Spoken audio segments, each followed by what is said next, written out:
O bata, gabing-gabi na ba't pagala-gala ka pa? Tingnan mo yung itsura mo, ang dumi-dumi mo. Nasaan ba yung mga magulang mo? Alam mo, tara dito, linisan kita.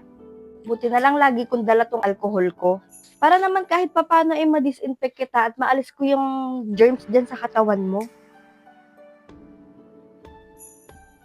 Tara na dito, linisan na rin natin yung sugat mo. Medyo mahapdi lang to pero tiisin mo ha. Buti po kayo, nakikita niyo ako. Pwede niyo po ba akong tulungan makausap yung nanay ko? Nasa bahay po kasi yung nanay ko eh. Iyak ng iyak, hindi po siya kumakain. Hinahanap niya po ako kahit nandun lang ako sa tabi niya.